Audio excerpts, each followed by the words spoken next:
my first trial lecture for my defense of my thesis. And the title is Norwegian Physical Education, New Frames, New Practices, and how can ICTs promote reaching the aims in the new frames. What have we learned so far? We know that the complexity of assessing the enactment of curriculum change has been widely noted, and that international research indicates that changes at curriculum level in physical education have a limited effect on teaching and assessment practices. And Harold concludes that it is unlikely that the latest curriculum reform will have much impact on the current teaching of PE in England, with curricular stasis and divergence of practice being the most likely medium-term consequences. So, to some extent, we know that changes doesn't naturally happen, even though the changes are happening at a government. What do we know limits these changes? Kirk and McDonald said that those who are involved in curriculum changes projects will be agents in the secondary field of reproduction. However, most teachers cannot own this process and they don't take part of it. And that, of course, will lead to that very few teachers will really be agents of changes. It seems that even with partnership-based approaches to curriculum reforms, that we are confronted again with the choices between degrees of bottom-up and top-down control. Framework factors such as teachers' values and visions, working conditions, equipment, facilities, isolated and marginalized teachers, lack of support from colleagues and management, lack of knowledge, and challenging students groups are some of the found limits of these changes. But there is a lack of curriculum research in physical education from the student's perspective, particularly research that is sustained over an extended period of time. So what Penny is saying is, have we really measured the real changes perceived by the students? Because there are so few studies taking that perspective. And they refer to the Goodlands curriculum levels, or the ideal curriculum, the formal curriculum, the perceived curriculum, and the operational curriculum, and the experienced curriculum. And the first ones mentioned are where we find most research. So there is no real consensus of what limits these changes, to my knowledge. What promotes change? Kirk and McDonald suggest that partnerships and accountability are important issues, and they suggest that forming partnerships for the duration of curriculum reform projects is of vital importance, but that these partnerships needs to be extended beyond brief reform projects to become a omnipresent feature of the systematic renewal of curriculum. The extent to which educational administrators are able to maintain the fidelity of the instructional discourse is dependent on the capacity within their education system to mandate practices and to hold teachers and school accountable for those practices. It seems that even with partnership-based approaches to curriculum reforms, we are confronted again with the choices between degrees of bottom-up and top-down control. Castelli and Rink say that a shared vision and the presence of a strong administration and a balance between external pressure for accountability and internal support are factors that can promote change. And McLean say that teacher agency, culture, social and material structures, along with the school's capacity to manage new policy development, are crucial in enabling teachers to enact and to sustain change. As educational policy draws on teachers' professional capacity to translate, mold, and to recreate policy uniquely to fit within the opportunities and constraints of the school, it is important that policy intentions, aims, and values are not lost in the process. What are the changing realities? And McDonald has put up this question: is the school curriculum reform movement an anachronism? And an anachronism, something that is misplaced according to time, as this picture show. It comes from the Greek words of ana, that means against, and chronos, that means time.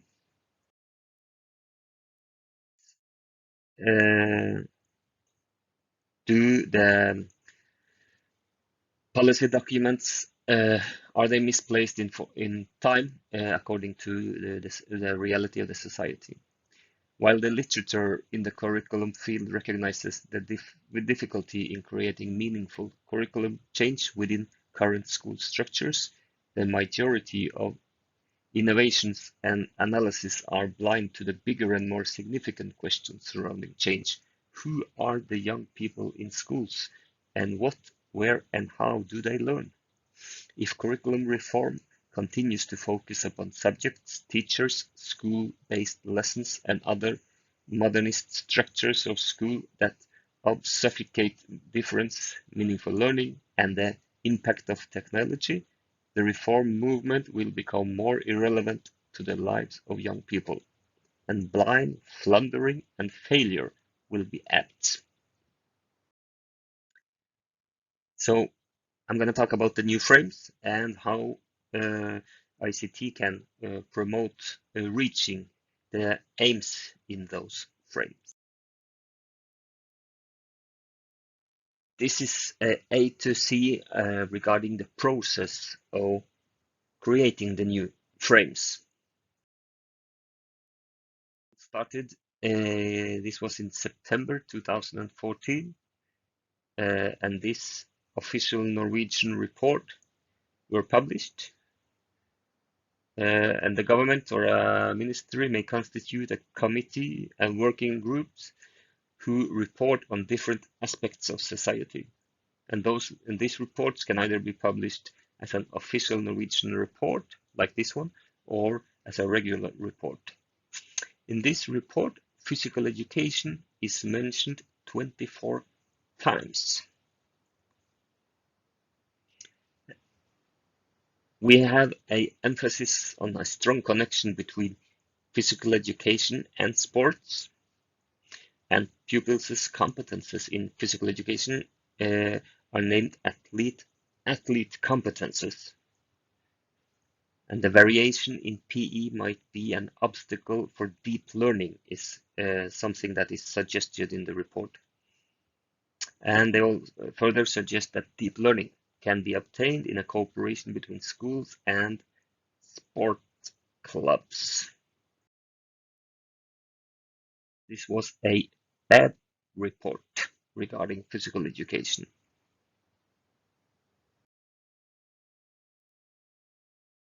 This official Norwegian report were published in June 2015, and it's called The School of the Future. In this report, physical education is only mentioned 6 times. So, what did they follow up from part 1?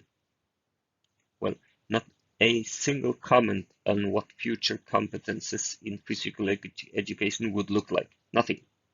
The emphasis on the 3 cross-working themes, one of which is called public health and life management skills, are put up.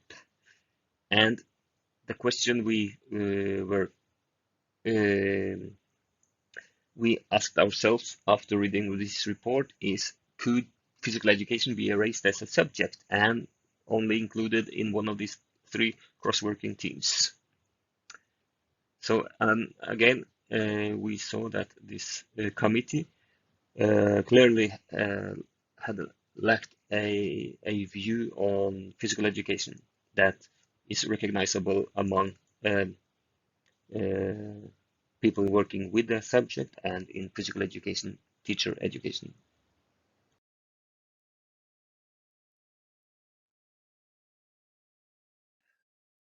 And this was a white paper. It came in April 2016, and white papers are a way of the government to present policy preferences before it introduces legislation. Publishing a white paper tests public opinion on controversial policy issues and helps the government estimate its probable impact. But again, from June 2015 until April 2016, we didn't know if physical education would survive. So we're really looking forward to reading this report. And in this report, physical education is mentioned 13 times. And they say that all practical aesthetical subjects were really important. So they were really uprised as important in the 21st century schooling. And one direct quote is, in physical education, students will acquire knowledge about exercise, lifestyle, and health, and be motivated for physical activity through a wide range of activities. And PE is not to be a pause to make the school less theoretical for students. And this is of great importance for the subject in the future, as the paper says something about what competences to develop through the subject, and that these competences should be developed through a good variation in content. But equally important is that there is an emphasis that the subject is a competence subject, where knowledge and competences should be developed. The subject's position appears to be further strengthened with the statement in the assessment section mentioning that the subject should also be included as a draft subject for locally given oral practical examination after grade 10, because now this subject is not included among subjects for examination. So we were really happy about this report, and obviously a lot of people have done a lot of good work reporting on the report, the late report. So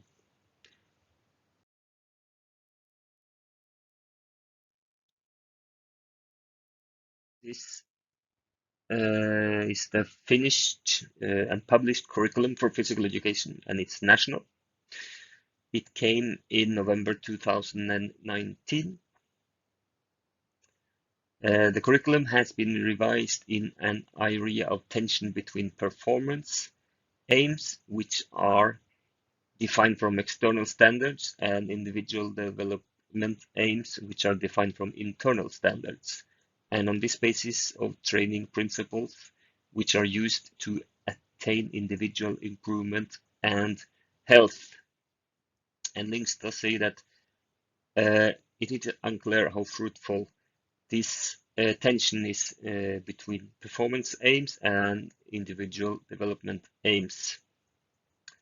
And I think that in the new curriculum, because that was in 2006, the late curriculum, and the one in 2020, published last fall. The curriculum emphasizes various movement activities, play, and practice to a greater extent than before. The subject facilitates a wide range of different movement activities. It is a turning in the subject to a less athletic subject. The curriculum emphasizes that students should express a more varied subject, where students will, to a greater extent, explore their own identity and self-image and understand the connection between movement, body, exercise, and health. The words play and practice are central to the subject, both in content and as a form of work. But we can see that the tension is still there between the uh, individual development aims and the performance aims, but maybe to a less extent. So how can ICT, Internet and Communication Technologies, promote reaching the aims? And Sir Peter Blake has said that new technology is common, but new thinking is rare.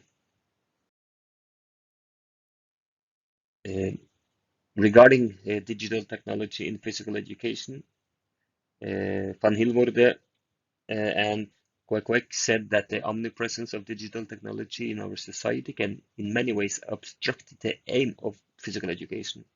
There is, however, no reason to close our eyes for new opportunities, also when technology is leading and may even dominate the pedagogical context and content. New technologies are already emerging that ask for new critical reflection and research on its potential benefits for physical education. And Goodyear suggests that technology supported students' ability to become their own teachers by providing opportunities for collaboration, promoting student assessment of learning, and helping students to evaluate their knowledge claims. All of their practices were suggested to have the potential to strengthen students' motivation, reduce issues and social injustice, and promote motor development. A common misconception with student-centeredness, however, is that students are left alone by the teacher and that their beliefs and plans dictate everything in the learning setting. That misconceptions were put up and shed light on by Hattie and Jones. So technology can be used to promote student-centered learning activities, and learning and achievement can be maximized when teachers also use digital technology to interact with. Some examples on how digital technology is used in physical education today are these orienteering tools like GPS and Pokemon Go, for example. Uh, we also have to some extent, the use of different measurement tools from measuring pulsation, measuring intensity, measuring time and speed, and also recording and analyzing movements. But we also have some pedagogical approaches, looking more into um, how the teacher role is, and how the teacher plans and conduct the education rather than the tools measuring things. And those are flipped learning, Exergames, gamification, and we also have digital and web-based planning tools. So I'm gonna talk something about these four uh, now. Flipped learning. There are done some inquiry on flipped learning after because this is also my thesis is about flipped learning. After I delivered my dissertation for evaluation, there are some new um, inquiry done. So some of it I will include here, and some of this is also from the dissertation. I won't talk too much about flipped learning now, because later on today I will also talk about this when I present my thesis. But we know that flipped learning can increase levels of physical activity, and that's because time spent less time on instruction and so on. So when we are together at school, there is more time for being physical active. Um, and Vialon has demonstrated that flipped learning methodologies in physical education should be taken into account by teachers as they allow for increase in academic performance, reduced time spent on giving explanation, and it encouraged self-learning. Chidori found that flipped learning in physical education boosts mastery learning and sets up learning environments in which pupils perceive as highly motivating. Self-determination and equality of opportunities are other benefits that can come to physical education from the application of flipped learning. And Sargent Casey has stated that if PE teachers can adopt flipped learning in a consistent and routine way, then they may be able to optimize the lesson time support they can provide for student learning, rather than repeating or spending valuable time explaining basic concepts. Lesson time can be devoted to more engaging, student-centered activities and increased physical activity. Furthermore, flipped learning can also be used to support examination. PE students' learning by supporting feedback, assessment, and student-centered learning.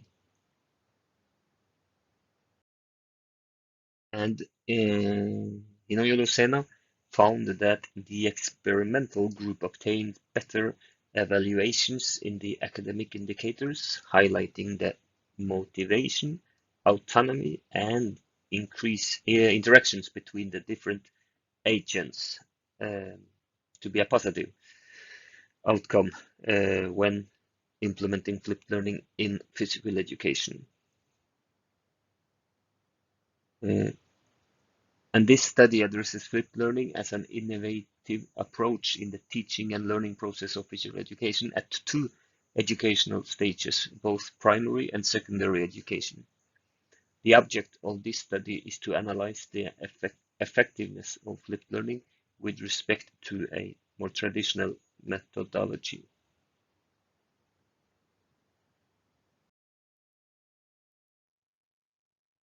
These are some examples of curriculum aims from the new national curriculum that I find natural to implement flipped learning.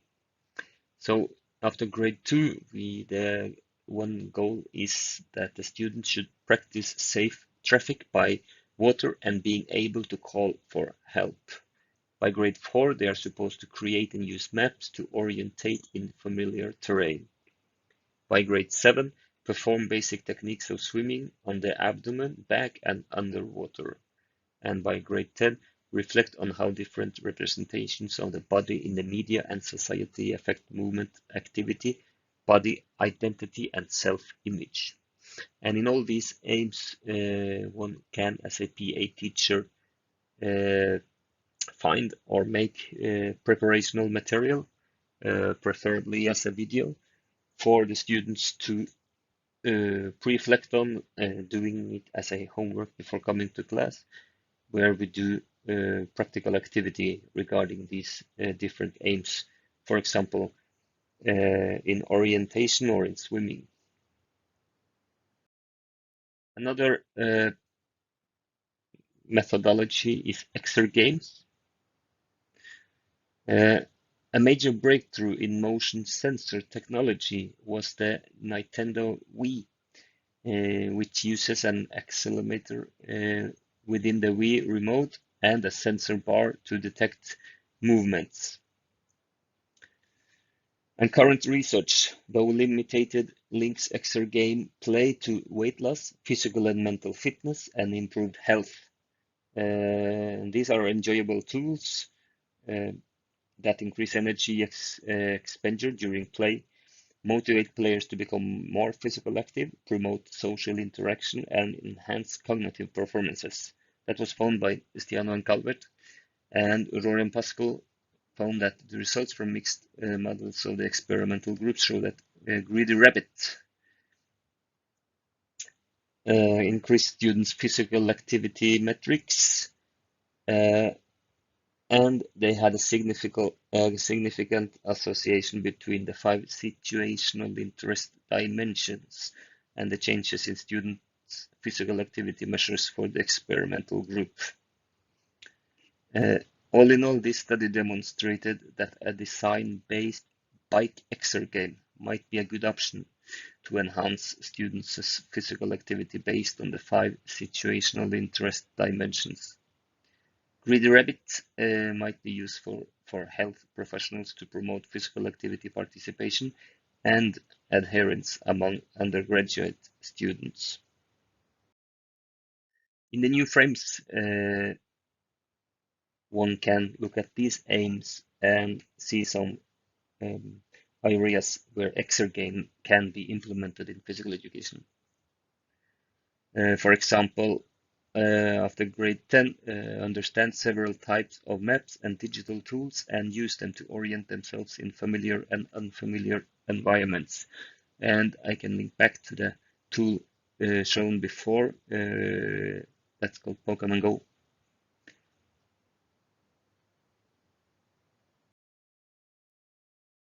The next method is called gamification. And there are some studies finding positive effects like reduction of body weight and promotion to continue performing on physical exercise. And it also is shown positive on motivation in children and adolescents to practice exercise. And Ferris found positive effect on motivation, participation, and adherence. So these aims from the new curriculum are aims where I definitely can see that gamification can be a way to plan and conduct classes as a PE teacher, and using Exergames will recognize these aims and enhance the learning outcome. As we see, it also has a social aspect. So, for example, after grade 7, understand and practice rules of activity and games and respect results. In grade 10, recognize differences between themselves and others in movement activities and include everyone, regardless of preconditions. As gamification, the methodology really puts the cooperational skills to test and the involvement of all in the groups and understanding uh, why we are different. In addition to the aims listed under Exergames on increased physical activity, gamification also promotes participations, interactions, and feeling of coherence among students.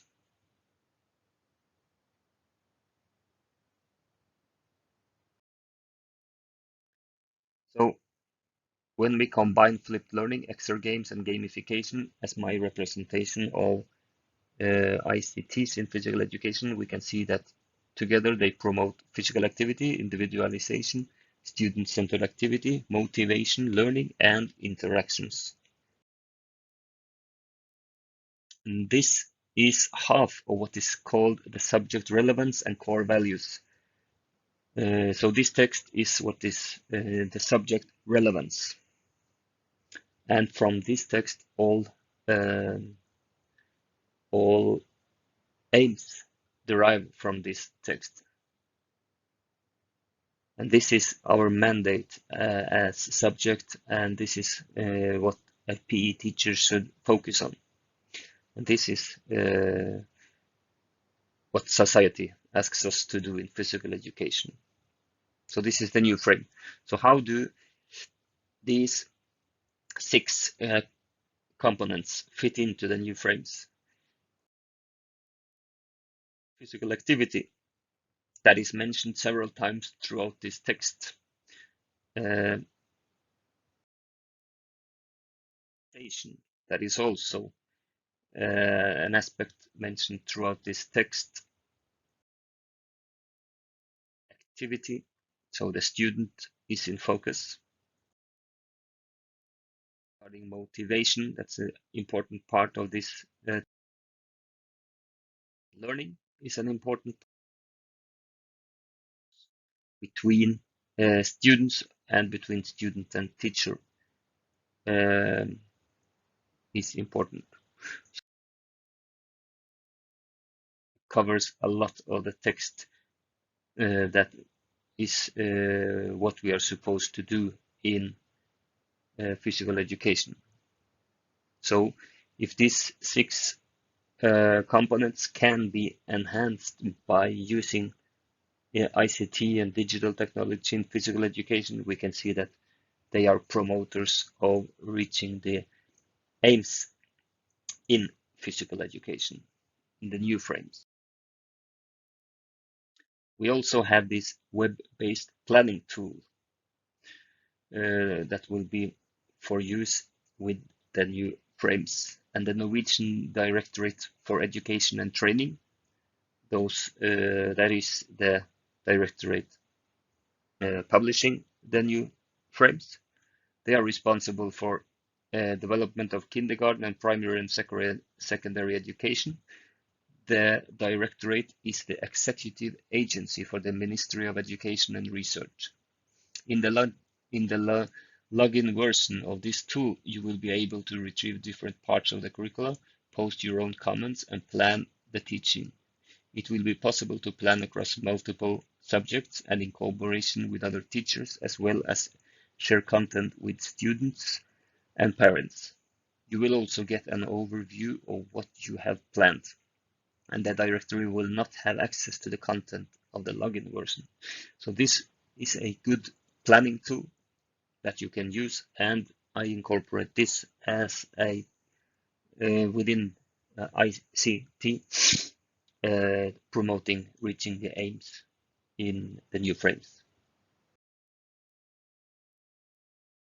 Are there obstacles? Well, we know that digital competence of the teachers, or what they feel their perceived competence, is a major obstacle, and that is found in research as well. Lots of time spent on physical activity, lack of resources, investment in time and training, unsuitable use, lack of knowledge, and technical problems were obstacles discovered by Vialba. And Quek found that it is essential to start the process of incorporating ICT in physical education by aligning technology with specific pedagogical aims. Last part of this presentation is regarding what is seen as the big obstacles of implementing the changes in the new frames, and that is the teachers' competences regarding what is called technological pedagogical content knowledge, or TPAC. And it becomes urgent to understand the way we select from all the information and digital technologies without losing our main pedagogical and educational goals out of sight. In other words, physical educators, scholars, and policymakers increasingly face the challenge and need to create a digital pedagogy for physical education. And in this figure, there are 3 areas, one called technological knowledge, content knowledge, and pedagogical knowledge.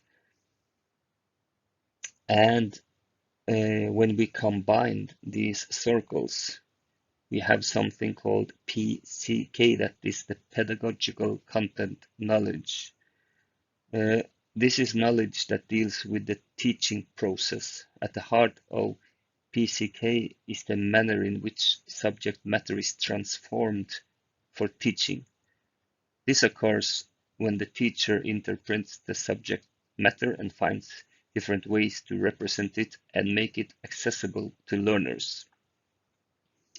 Regarding technological content knowledge, the TCK, teachers need to know not just the subject matter they teach, but also the manner in which the subject matter can be changed by the application of technology.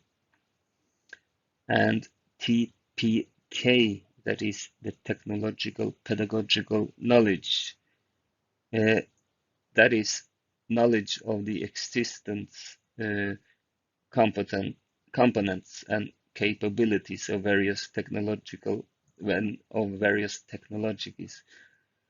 as they are used in teaching and learning settings.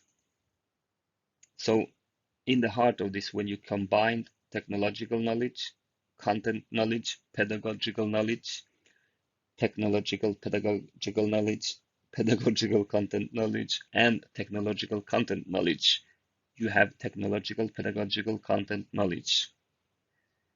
Is an emergent from of knowledge that goes beyond all three components.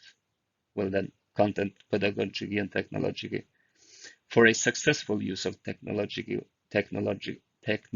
we need to fully understand all the technology and integrate those technological skills with knowledge on the content. What exactly do we want to teach? And the pedagogy, how do we adapt the content to the specific pedagogical context? In terms of TPCK framework proposed, context-neutral approaches are likely to fail because they overemphasize technology skills. That's the T in the model. Without developing pedagogical technological knowledge, technological content knowledge, or technological pedagogical content knowledge. In other words, merely knowing how to use technology is not the same as knowing how to teach with it. And so, to the question, within the new frames, will we have new practices? And how can internet and communication technology promote reaching the aims in the new frames? And my proposal is that with a proper digital pedagogy in physical education and with teachers possessing adequate TPAC, internet and communication technology will both promote new practices and reaching the aims of the new national curriculum in Norwegian physical education. These are the references.